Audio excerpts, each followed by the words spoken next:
Baka naman sabihin nila tayo ay kritiko lang kaya sinasabi natin fake news itong Marcos Bangag, no? Ano ba talaga ang sinabi niya tungkol kay Zaldico? Sige nga partner, ipakita mo sa buong mundo anong sinabi niya. Sige. Ayan folks, anong masasabi mo ikaw dyan? ang nag-flash, ako magbabasa. Bongbong Marcos. April, ano ba ito? Hindi ko mabasa. 16. 16 at 6:42 a.m. Wow, ang Sa time ko aga. yan eh. Sa time ko yan. Pero sa time nila, mga mag-alas 12 ng midnight. Okay. Ano yan? Obviously, meron na namang hit-hit, no? Nahuli na si Zaldico. He is now detained in Prague after crossing into the Czech Republic without proper documentation and is currently in the custody of Czech authorities. We are in close coordination with the Czech government to ensure that all legal processes are followed and to arrange for his return to the Philippines at the soonest possible time. We will keep the public informed as developments unfold. Okay. Una-una, bakit yan fake news? Well, una-una, hindi po siya nadetena. Ngayon, sumagot ang Czech police. Anong sabi ng Czech police? He was the subject of a law enforcement. Ano ba yung sabi nila? Sa Rappler, sumagot sila sa Rappler na ginamit na ni Bangag eh. He's the subject of law enforcement action. Walang sinabi na he was detained. Walang sinabi he was taken into custody. At syempre, walang sinabi he was arrested. Okay? Yes. Unang-una, galing na sa Czech authorities. Binigay dun sa Rappler. Okay? Yung Rappler at nag-exclusive sila, no, na he is the subject of a law enforcement, ano bang sabi? Law enforcement hindi ka nabasa yung Rappler eh. Basta sabi ng Czech police, law enforcement action ata. He's the subject of law enforcement action. Walang detention at walang arrest, okay? At kaya nga sinabi kong fake news dahil ako, may personal akong pagkakaalam na hindi siya naka-detain. Ako din, di ba tinawagan ko? Okay, he is free as a bird, okay? Hinahamon ko si Bongbong Marcos, aka Bangag, sige nga, pakita nga ng record at saka larawan man lang ng mga rehas itong Zaldico. Folks, nandito na. Nakita ko na yung statement ng Rappler para mas maano natin. Mas mahimay natin. Okay, here we go. Wait a minute. Rappler. Okay, so batiin mo muna yung ating mga kamusta nanonood po kayo, mga kababayan all over the Philippines? Nasabihan nyo ba, mga mahal nyo sa buhay, eject boto na ang Bangag as president dahil palubog na ng palubog ang ating bayan at ngayon nakakahiya pa, presidente pa nagkakalat ng fake news. Correct. So please lang, magkaroon naman tayo ng kahihiyan bilang Pilipino. Yep, ayan. Yan. A letter? Basahin mo, folks. A letter sent by Czech police to Rappler confirms their language that the person named Elizaldico was the subject of law enforcement action. Tama ako, in the country. While they did not use the word arrest or detention, they called it an intervention. Di ba? Walang custody, walang detention, walang arrest. Full stop. Ano ibig sabihin yan? Alam mo, kasi may personal experience ko dito sa Europe. Naalala mo, partner, nung ako ay una nilang tangkaing padala dito sa Austria na ayaw ko dahil meron akong medical certificate na not fit to fly. So, nung tinanong ako ng piloto, do you want to take this flight? Sabi ko, no, I have 2 medical certificates saying that I'm not fit to fly. So, why would they force me to fly? So, pinababa ako. Nung pinababa ako, sabi nila, we will wait for the public prosecutor because hindi nila alam if they will charge me with anything. Kapag sila ay charge ako with something, then I will be arrested. But at that point, sinabi lang nila, let's wait for the public prosecutor. So ganyan ang proseso sa inquisitorial system na umiiral sa buong Europa, hindi lang sa Netherlands. No? So ang tingin ko nangyari dyan, yung legal intervention, pinaantay lang nila si Zaldico hanggang dumating ang public prosecutor na ganoon ang nangyari sa akin sa airport ng Amsterdam. At pagdating ng public prosecutor, that was when I was informed. The immigration wants to charge you with blah, blah, blah violation of immigration laws. No? What do you say? Sabi ko, how could I have violated the immigration laws when I voluntarily took my seat in the plane, but I also answered truthfully a question asked of me from the pilot. Do I want to take the flight? I said no, because I have medical certificates saying I'm unfit to fly. And because of that, sabi ng prosecutor, okay, he may go, you will not be charged with anything. So, yung intervention na yun, it's as simple as that. Paantayin ka lang kasi nga ang inquisitorial system yung piskal kinakailangan ura-urada, haharap at titignan kung may kaso. At right there and then, kung may kaso, tsaka sila magsasampa ng reklamo sa'yo at doon ka pala aarestuhin. Pero meanwhile, I was not in custody. I was requested to wait for the public prosecutor na I'm sure ganyan ang nangyari kay Zaldico. Dahil siya ay being charged, di umano, sabi rin ni Bangag, ng illegal entry without proper documentation. No? So, hindi siya detained, hindi siya under custody. He was, tama siguro yun, no? Law enforcement intervention kasi nga, he was asked to wait for the public prosecutor. Yan ang nangyari sa akin. But wala akong record of arrest, wala akong record of having been detained, wala akong record of having been in custody. Kaya nung tayong dalawa ay nagtatanong sa kapulisan, wala talagang record na merong na-arrestong Elizaldico. Yes. So second paragraph, folks, paliwanag natin sa ating mga kababayan. That is noteworthy because it constitutes independent confirmation from Czech authorities that official police action involving Ko took place, even as exact legal nature of that action has not yet been specified. Kalokohan na yan. Opinion na yan ng Rappler. Kasi hindi sinabing arestado, hindi sinabing in custody, hindi sinabing na-detain, conclusion na lang yan ng Rappler.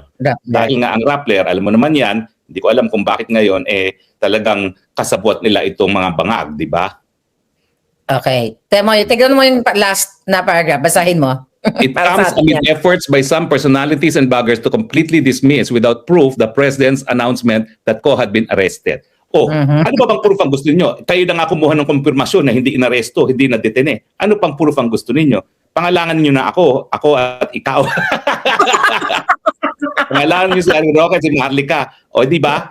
Kami ang nagsabi ng totoo at ang fake news ang presidente dahil hindi sinabi ng kapulisan ng Austria na naaresto, na-detain o na-custody nila si Zaldico. Kasi kung na-aresto, na-detain at na-custody, edi sinabi na nila.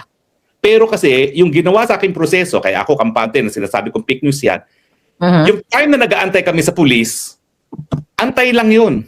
You're not in custody.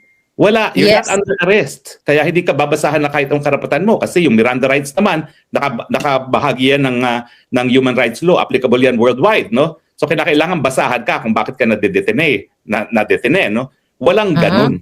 Inantay lang ang public prosecutor para ang public prosecutor ayon sa reklamo ng immigration, magde-decide kung sasampahan ng kaso o hindi. Correct. So ngayon, lumalabas talaga na alam naman natin dalawa na the moment na in-announce yan ni Bangag, ako'y nagtatatawag na. Correct. Ako na lahat. Alam mo, itong Rappler too late the hero Ba't kasi hindi sila tumawag sa mga pulis kaagad, no? Nag-antay pa sila at that time, no? At saka ayan, sumagot na nga yung pulis, binabaluktot pa sinasabi ng pulis. Pwede ba yun? Dapat the language of the police answer is controlling. Bakit sila nagbibigay ng ibang lengguwahe at ibang interpretasyon? Diba? Yes. So, hindi sinabing arestado, hindi sinabing detained, hindi sinabing under custody. So walang ganyan. Wala. And also, nagsalta si Attorney Garbin, yung abogado ni Zaldico, na may nag-text daw sa kanya o nag-message sa kanya na malapit na kapamilya na tinanong niya kung kumusta si Zaldico. Ang sabi niya, everything is fine. Well, I can confirm also na may personal knowledge ako na he is not detained, he is free as a bird, and everything that Bangag Jr. said is fake news. Kaya malakas ang loob ko na yung tao mismo na pinag-uusapan na nagsabi sa akin, everything is fake news. Everything is fake news. Sino yon? Di ba? Bangag, 1, 2, 3. Bangag. Bangag. O, di ba? Anyway. So ngayon, sabi meron pa. Meron pang next. Balikan natin yung unang statement ni Marcos. So ang sinasabi niya, naka-aresto, naka-custody itong si Zaldico na huli. Tapos, gumagawa ng hakbang ang gobyerno para maibalik siya. Ay, di ba? Yes. Take away. Kasi hindi naman arresto, hindi naman na-detene. So anong gagawin niyang mga hakbang para maibalik si Zaldico, no? Siguro kung pwede siya mag-request, no, sa Czech government, pero dahil wala namang extradition treaty sa panig ng Pilipinas at ng Czech Republic, hindi siya pwedeng makahingi na ibalik dahil walang legal na basihan. Pwede yun siguro pagkakaibigan, no? Pero sa Europe kasi, meron silang European Convention on Human Rights, no? Na talaga nagbabawal na extradite ang isang tao kapag merong banta na siya ay matotorture o mapapatay dito sa Pilipinas. At si Zaldico naman, Yes. siguro naman alam na ng Czech authorities kung bakit controversial itong si Zaldico dahil ikaw, ako, at saka ang Krappler, tawag ng tawag sa kanila, alam na nila kung ano nangyayari, no? At malalaman na ng Czech authorities, ay, ito palang whistleblower laban sa presidente ng Pilipinas na corrupt yung presidente mismo. Pwede talagang mapatay ito. At I doubt, in the absence of an extradition treaty, napapansinin sila ng Czech government. At sa tingin ko nga, wala na po ngayon si Zaldico sa Czech Republic. Yeah. So, folks, kasi syempre yung mga tao, di ba, na nagtatanong sa atin, no, anong ebidensya ninyo na talagang hindi na-detain si Zaldi, di ba? Aside from that statement ng Rappler, para lang sa paulit-ulit na katanungan, ano bang alam ni Harry Roque? Bakit ang lakas ng loob niya na magsabi na talagang hindi na-detain si Zaldico, like 100%? Hindi siya Well, ako'y tumawag sa Czech Immigration Police. Meron ding tumawag sa Brno Immigration Police. Negative, no? Ikaw naman, Negative. sa katumawag, kwento mo sa kanila. Well, lahat. Yung sinend ko sa'yo. Lahat ng detention, tinawagan ko lahat yon. Lahat ng detention. Actually, sa totoo niyan, ito pong si Maharlika, kaya ako talagang sabi ko, ba't ang mainstream media hindi ginagawa ito? Si Maharlika, pinadala pa sa ang mga lugar na posibleng naroon at nakadetain si Zaldico. In fact, ito ewan ko kung makikita ito yung text ni Maharlika. Krappler, ikaw dapat naalaman mo nito ahead of time at tinignan mo na. Wala naman kayong ganitong tinignan. Si Maharlika lang ang nagbigay nito. At ako naman, binigay ko rin doon sa mga sa mga tao ni Zaldico, including Congressman Garbi. Ito yung mga lugar na pinadala mo sa akin na posibleng naroroon si Zaldico. Dito sa mga pinadala mo sa akin, ilang lugar lang naman ito kasi yung iba hindi naman hindi siya immigration facilities. 3 lang yung blue na po pwede. Balkova, Bela Jegova, and Vigi Loti.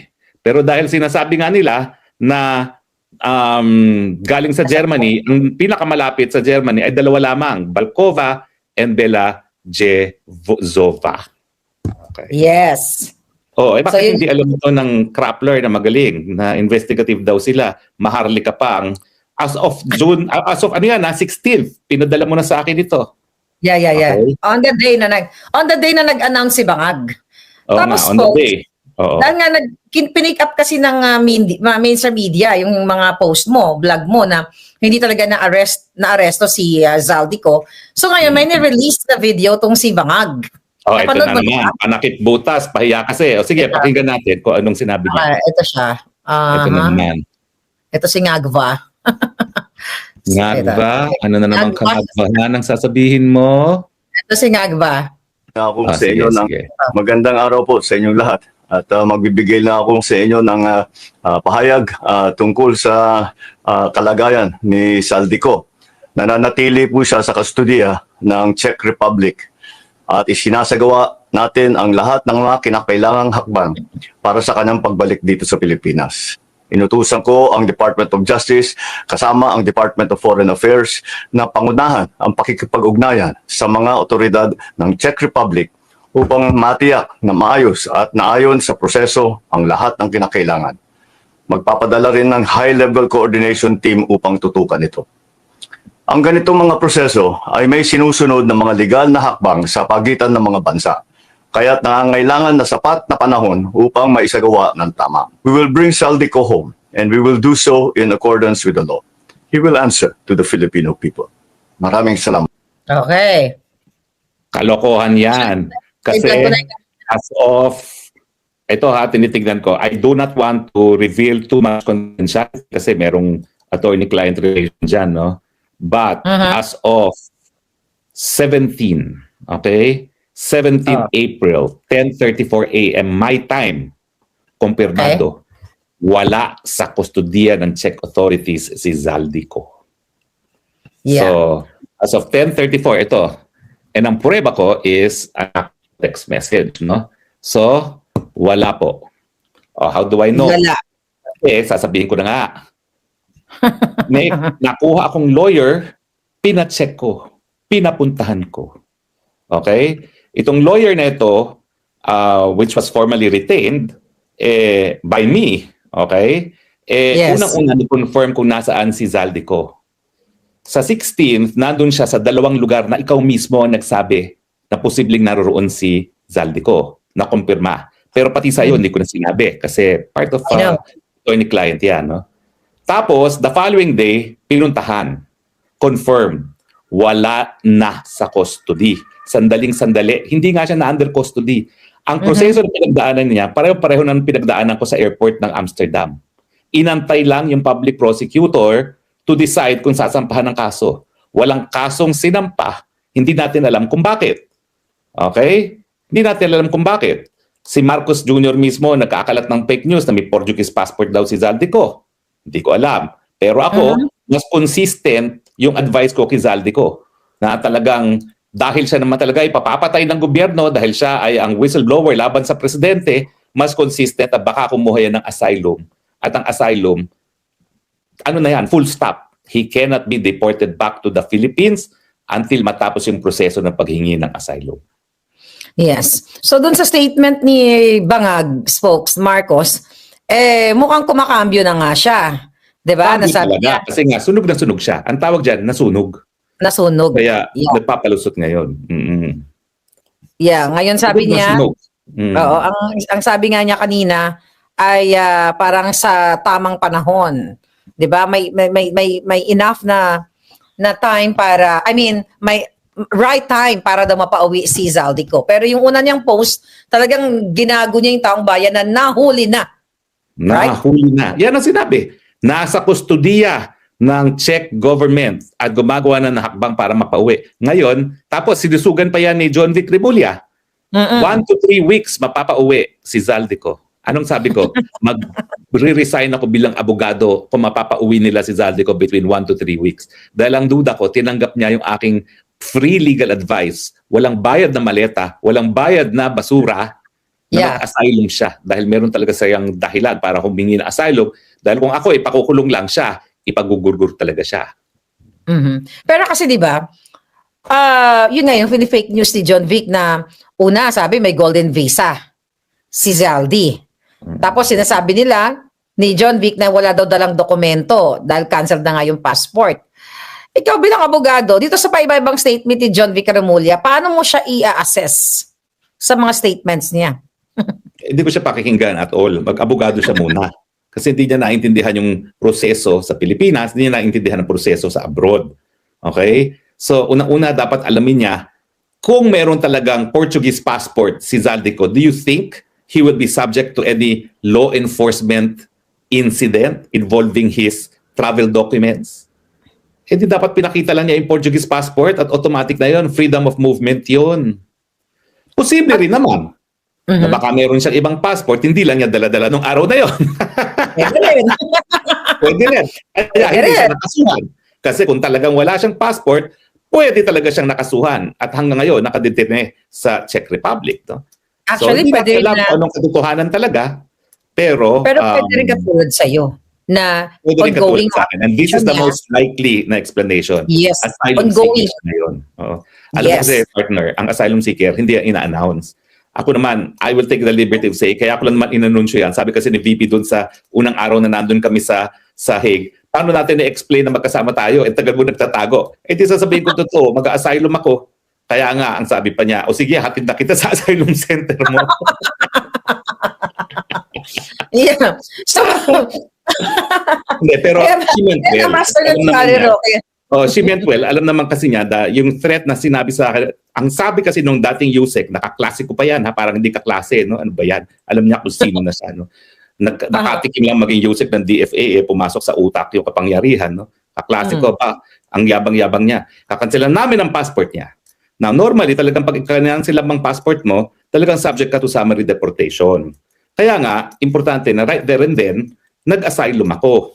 Kaya nga, nagtataka ako kung bakit itong korte sa hukuman, kinancel ang passport ko dahil ako daw ay fugitive from justice. Sumalosep, ano ba yan? Marso pa lang, nag-file na ako ng asylum sa Netherlands. March 19, to be precise, no? Dahil nga, sinabi ng March 17 na ako ay kakansela ng passport ng isang USEC ng DFA, no? So, noon pa lang, March pa lang, asylum seeker na ako. Yung information na i-file, September na ata. paano ako magiging fugitive from justice? Buwan-buwan ang nakalipas, ako'y asylum seeker na, no? Bago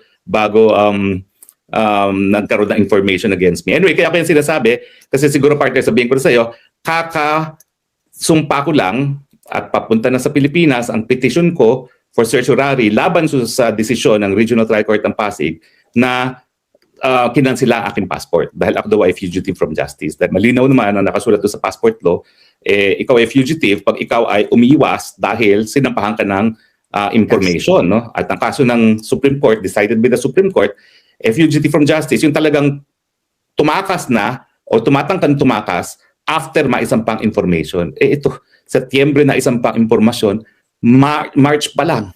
March pa lang, ako yung naging asylum seeker na sa Netherlands, no? Netherlands, yeah. Hay, naku And talaga.